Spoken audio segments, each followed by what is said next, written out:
Welcome to ChristiTutionalist Politics Podcast, aka CTP. I am your host, Joseph M. Leonard, and that's L-E-N-A-R-D. CTP is your no muss, no fuss, just me, you, and an occasional guest type podcast. Really appreciate you tuning in. As Graham Norton would say, let's get on with the show! Hello, everyone. A brief special intro to this week's show. You know, Saturdays, I normally have on monologues that are in conjunction with a written article at thelibertybeacon.com. Well, we're working through some issues. So today's show, as well as an occasional other Saturday show here and there, may not be a monologue in conjunction with thelibertybeacon.com as I work to sync and coordinate, juggle before it's news.com, thelibertybeacon.com, as well as now introducing Substack as an outlet for my articles, needing to try to coordinate and sync them all together, and some Saturdays that may or may not happen. So instead, going to get what would normally be a Wednesday guest appearance drop. So just a brief intro to let you know what's going on. Hey, ho, ho, the CTP has got to go. Interplanetary? I'm already international. I guess that joke don't work. I sure don't want my show to go away. But at any rate, I lead with tongue-in-cheek, farcical play, getting my protest mode ready, right? Hey, ho, ho, the penny has got to go. I say no. Welcome to Season 2, Episode 90. Pre-recording ahead. Miscellaneous, we'll call this show, right? Pennies, EOs, declassified documents, birthright citizenship. Issue 1. Penny. Got to go? No. Have people not thought this through? Like I say, I sure don't have Trump derangement syndrome, but I'm sure not a Trump cultist either. Just because he says something doesn't mean I get out my red hat, rah, rah, rah, hooray for my guy, hooray for my guy, anything he says. No, because I have a functioning brain. And as you've always known, principles, not personalities. Just because Trump makes the correct point, if it costs 3 cents to make a penny that's worth 1 cent, there's a problem there. The solution is not just not making pennies any longer. Make them of tin and paint them copper. Whatever, we can discuss it. There are other solutions, whether my off the top of my head one works or not, or another. There are other solutions to jumping to the drastic measure of let's just eliminate it. I get it. It is wasteful. I'm all on board with eliminating waste, fraud, and abuse, and this is wasteful. So let's look for a solution, not a knee-jerk reaction, because us thinkers understand, the slippery slope argument. How many times, you say, that'll never happen. That's not what we're talking about. We're not going to do that. That will never happen. And years later, of course, told you so. Slippery slope. Here we are today from gone from tolerance and acceptance to you must advocate for me. You must sponsor what I like and what I do. Compelled speech. No, that's illegal. That's not constitutional. And of course, that's a whole other issue, right? The penny. What is the slippery slope? And mind you, let me state here, I'm not trying to call anyone stupid. We are all ignorant of things that we've yet to research and come to understand and look for fact-based things in our research. We are all ignorant of things. I'm ignorant of many things. When I heard the penny thing, my gut reaction was no. Well, my feelings don't matter here. What can I think of? What is the logic and reason behind my no? It isn't like a leftard with TDS to just oppose Trump because anything he says, I got to oppose. That's, of course, the leftard mindset. I don't have Trump derangement syndrome. I didn't have Biden derangement syndrome. I oppose Biden on principles, and I could lay out logic and reason based on my principles. Why? Not just knee-jerk reaction, emotional, hysterical snowflakeism. Same thing here.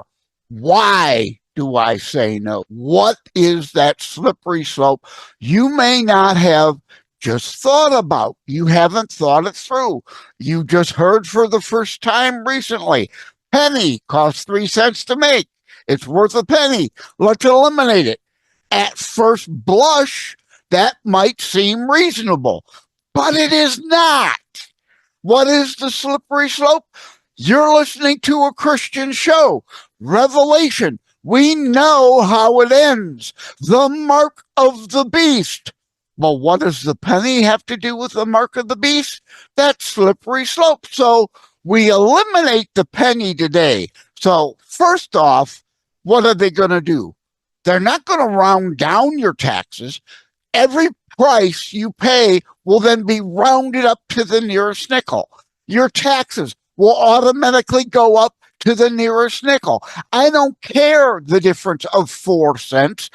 The 4 cents belong to me. No, you are not rounding up my sales tax or my federal income tax or my state tax or my property tax, any tax.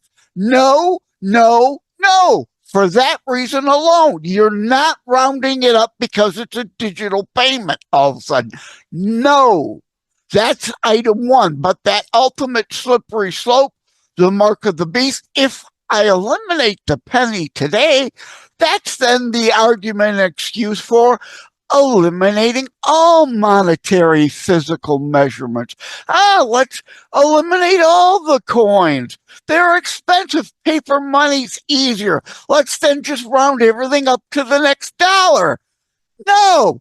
Or worse, right? Let's eliminate all physical, transactional, legal tenders entirely and go all digital. Well, what is that? Heading headlong to the mark of the beast. If you don't have the mark, if you don't have the government's approval, you don't get to buy or sell. So eliminate the penny, not just no, hell bleeping no. No, no, no, from now to doomsday, even if it does keep costing 3 cents to make the 1 cent penny. No, and no again, and no forever. And now you understand the logic and the reasoning others aren't telling you.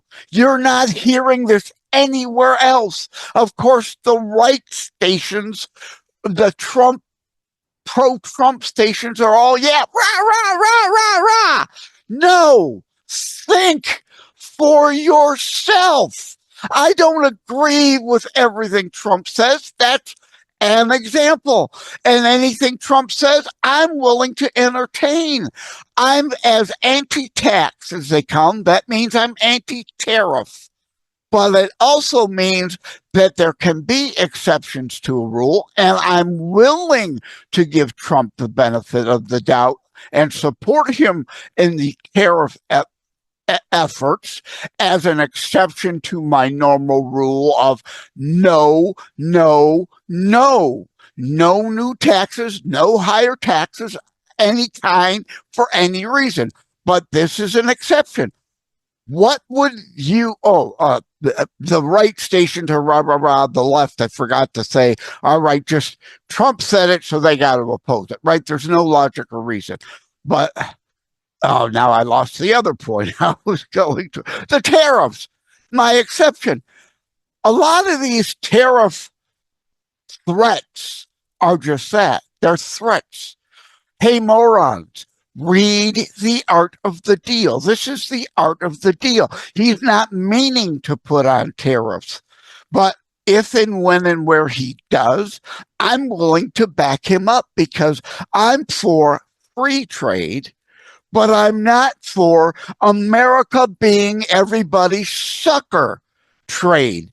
It is indeed fair trade, as Trump says. If you impose a tariff on us, we impose one back on you. I have no problem. And the left is constantly whining about fairness, fairness, fairness, and equity, equity, equity. That's all Trump's talking about here. And I also don't like protectionism.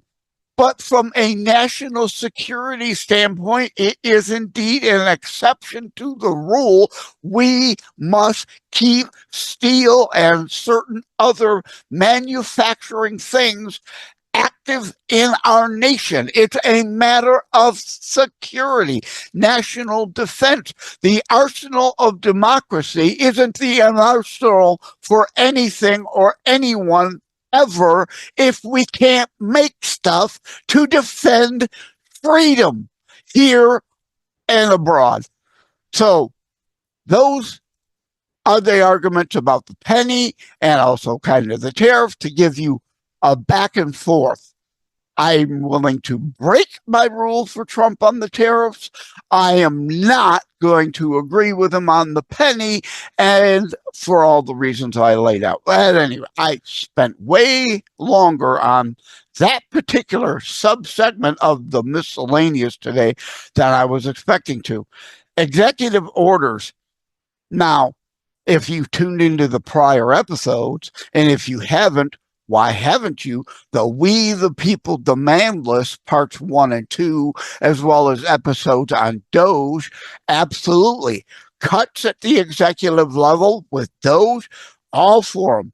Executive orders that are legal, that are lawful, unlike Biden and his stupid student loan debt, illegal and unconstitutional EO, where we can do things through EO, I am for if they are legal and proper.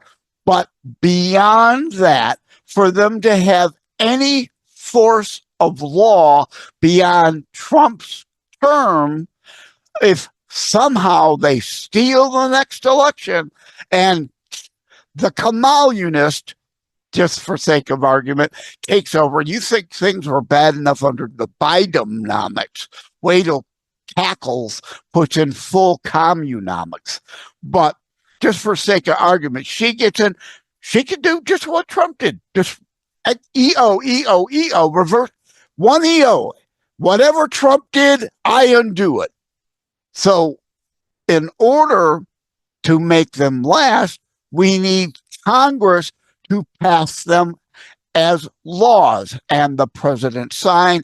Any future administration would then need to, of course, the left is just unlawful and use the leftist activist courts to ignore the laws until it goes to Supreme Court and they're forced to follow the law unless they get control of the courts back too.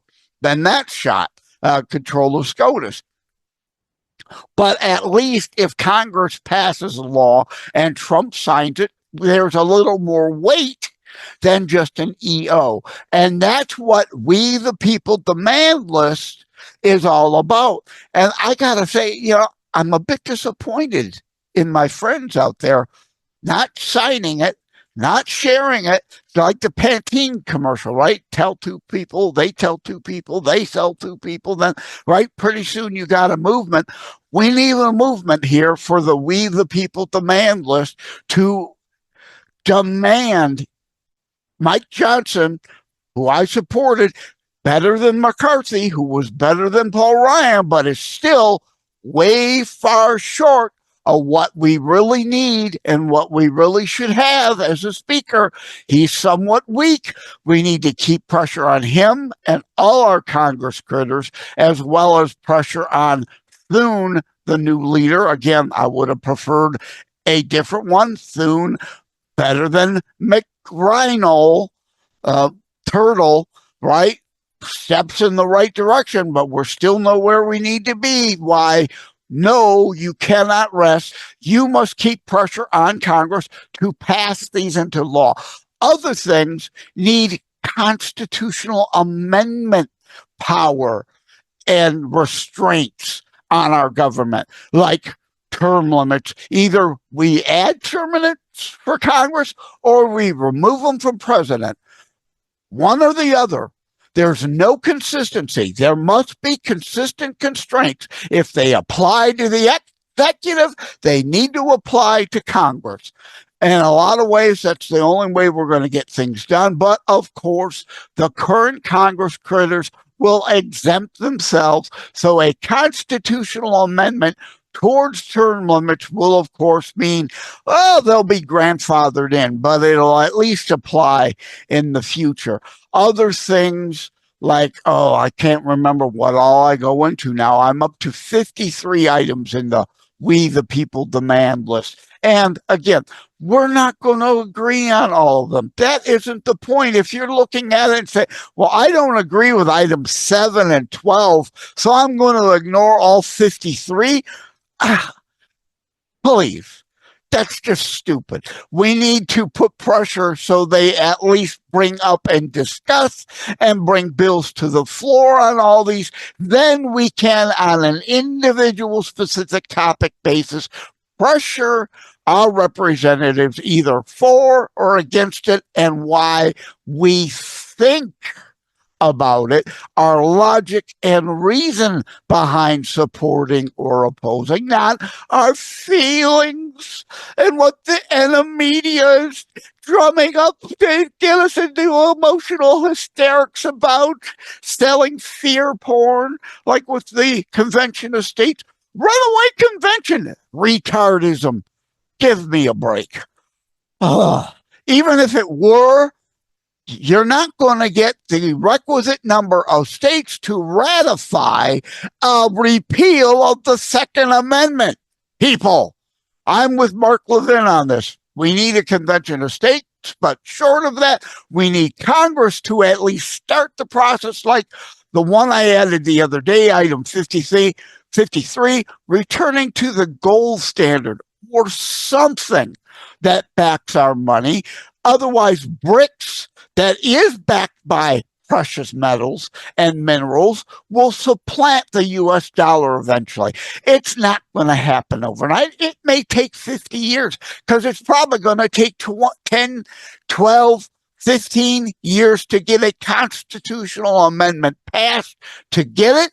Then it's going to take at least another 20 years to be able to phase it in. We can't do it overnight. There's not enough gold, if there's any gold there, in Fort Knox to do that. And gold, silver, platinum won't do it alone. We can back our certificates with rare earth minerals, as the discussion with Ukraine going on.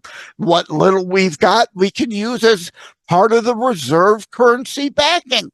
We must back it with something, or the US dollar no longer the world's reserve currency, and the United States collapses. that slippery slope again. We got to think. So constitutional amendments, we have to at least start the process of putting forth one, having the conversation, hopefully getting it passed and then sent to the states for then further debate and either ratification or not. But the point being, EOs, they could go away overnight just as quickly as they came in. Declassification of documents, MLK, RFK, JFK, keep getting promised. Were those released? Did I miss it? They were supposed to have been. As I record this, the Epstein files were supposed to be released. Of course, nothing but black print. All redacted, redacted, redacted, redacted, redacted. No, we demand the files complete. Well, somebody's phone number or address can't be on there, but you can't redact the names. That's the point of releasing the information. We got to know the names, but they're redacting everything. No. So the RFK, JFK, MLK Jr. files should be completely unredacted. There's no excuse for anything to be blotted out because most of the people involved are dead. Any addresses or phone numbers, long irrelevant now, don't matter. So those should be all completely unredacted. And the Epstein list, while I argued on a show the other day, we have to be careful. How many people do you meet when you're out and about? You might go to an event and strike up a conversation with someone on a particular topic. So you exchange information. You're in somebody else's contact list, though they might be doing something else that's shady. Then all of a sudden they're arrested and their contact list comes out and you're on it. Well, that's the point with the Epstein list. The contact list means nothing. Millionaires and billionaires are together at parties all the time and with celebrities all the time. They're sharing information. It means doesn't mean they had anything to do with Pedo Island, like the case with Trump. Trump flew on an Epstein plane from Atlanta to New York while Trump's plane was down for maintenance one time. That has nothing whatsoever to do with Trump and Epstein at one point having exchanged contact information, because later Trump found out about what Epstein was about, banned him from his properties. That's why the left shows a bunch of old photos of Epstein and Trump at some party decades ago, eons ago, certainly before this millennia turn, and ignore all the Clinton names on the flight logs to Pedo Island. Those are the lists that matter. The client list is the list that matters, not the contact list, right? Innocent people could be on the contact list. Innocent people could have been on an Epstein plane at one time. But if you're on a flight log of the plane going to Pedo Island, other than Alan Dershowitz, you really got no explanation or excuse. I say Alan Dershowitz has because Alan Dershowitz represented Epstein in business affairs. He was on retainer as attorney. So there's a lawyer-client privilege there. And indeed, Dershowitz flew down to Pedo Island a few times dealing with issues like that. That doesn't mean he engaged in the pedophilia going on there, and he couldn't say anything. He would be disbarred for breaking attorney-client privilege. That's what I was looking for, attorney-client privilege. But 99.99999%, there might be another Dershowitz that might have a real logical explanation, and I'll be open to it if you can peddle a logical reason explanation. If your name was there once and somehow you didn't know where you were going, what you were getting into, but unlike Bill Clinton, who ditched his Secret Service 7 times, and several Secret Service whistleblowers said he ditched them several times to get on Pedo Island flights. Why? Because Secret Service is a law enforcement branch. You can't have them around when you're going somewhere you know you're breaking laws. So the Trump, Clinton, Epstein nexus isn't anywhere close to being the same. And we must be careful. The contacts list means nothing. The client list, we need to see the names all unredacted. The flight logs, we need to see all unredacted. But don't be surprised, in order to muddy the waters, we've already seen it with lists that have supposedly come out, that have been supposedly leaked.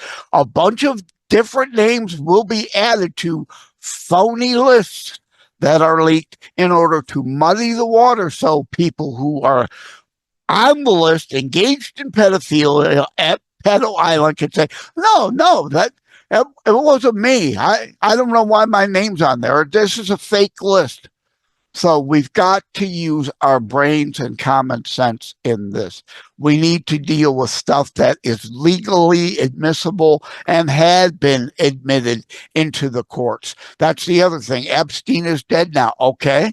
So let's release the court files on that then. That would be the true and accurate flight log. That would be the true and accurate client list, as opposed to all these potential fraud phonies. Birthright Citizen, I'm going long here. So Birthright Citizen, I'm just going to say, what a farce.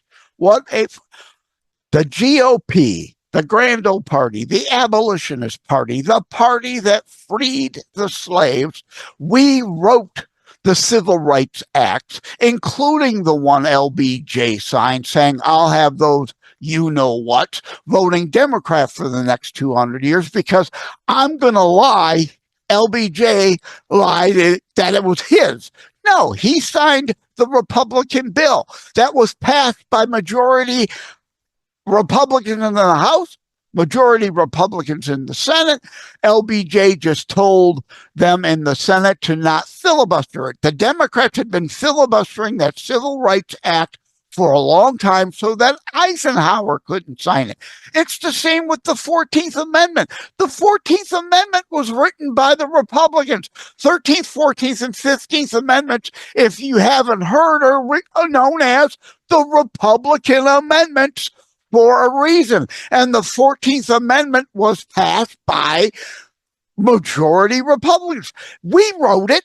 We know what it's about, but yet the left is going to try to tell us what it means when we wrote it. We know what it means. And what it means is it was written and then put forth as an amendment to shore up the Civil Rights Act of 1866 that the Republicans wrote and the Democrats kept blocking and filibustering. So when we had a chance to get through the 14th Amendment to send it on to the states, we did. So the leftard's excuses and moaning and complaining and lies about what the 14th Amendment means are just that, lies. They opposed it. We wrote it.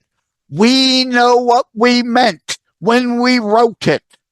And if it gets to the Supreme Court, we will be upheld based on the fact, again, all the evidence showing that the Civil Rights Act of 1866 was the basis of the 14th Amendment about freed slaves and others legally here in the United States who had a child. You had to legally be here to be under the jurisdiction thereof. If you break in, you are not presenting yourself to be under the jurisdiction thereof. You're breaking the law to come in. You are violating the law. You are voiding any right to technically be treated under our Constitution.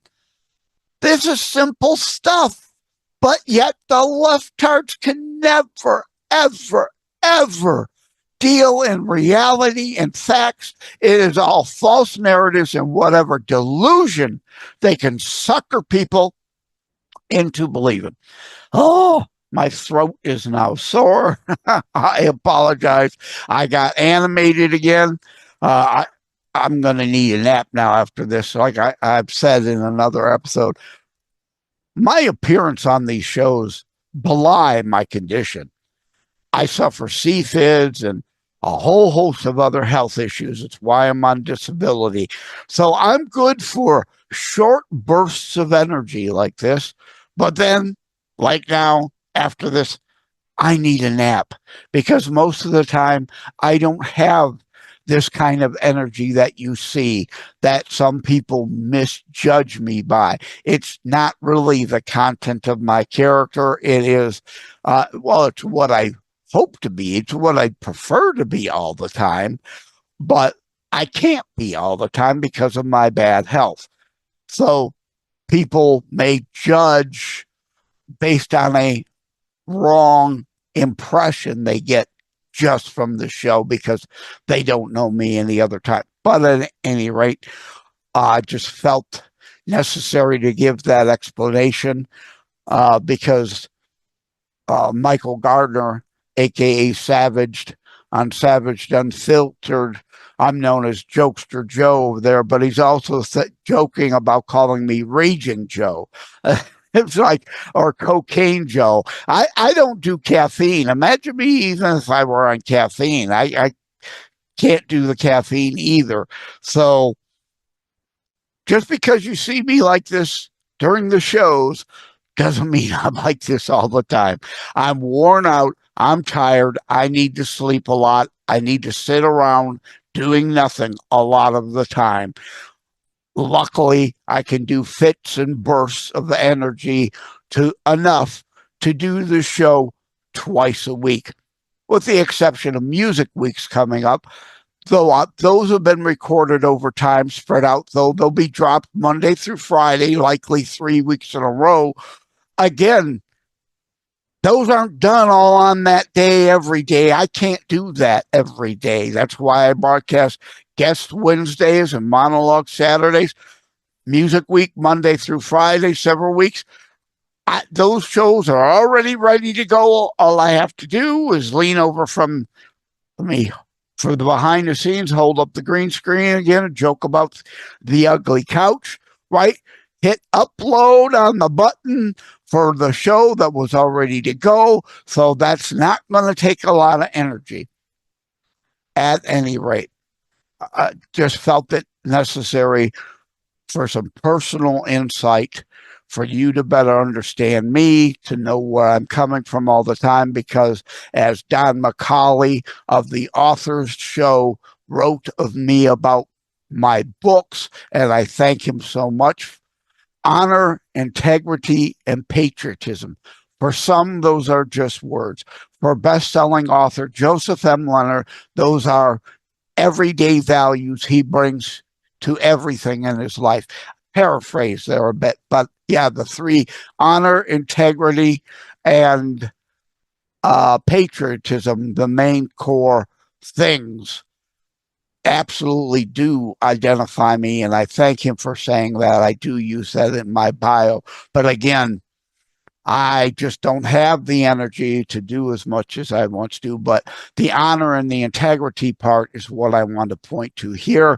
I promise to deal with you in facts and reality, honesty, honestly. Part of what I just told you about my background and how my life is now, that's part of me being honest with you, the audience. Thank you all. Take care. God bless. The ChristiTutionalist Politics Podcast, normally in conjunction and corresponding with articles, can normally for the Saturday monologue shows be found at theforgenews.com, Substack, and find extended show notes, including related links, in the Buzzsprout episode edition of the Transcript. Thank you for having tuned in for ChristiTutionalist Politics Show. If you haven't already, please check out my primary internationally available book, Terror Strikes, coming soon to a city near you. Available anywhere books are sold. If you have locally run bookstores still near you, they can order it for you. And let me remind, over time, the fancy high production items will come. But for now, for starters, it's just you as a very appreciated listener by me. All substance, no fluff, just straight to key discussion points. A show that looks at a variety of topics, mostly politics, through a Christian U.S. constitutionalist lens. So again, thank you from the bottom of my heart. Take care. God bless. Like and subscribe to ChristiTutionalist Politics Podcast and share episodes. We need your help.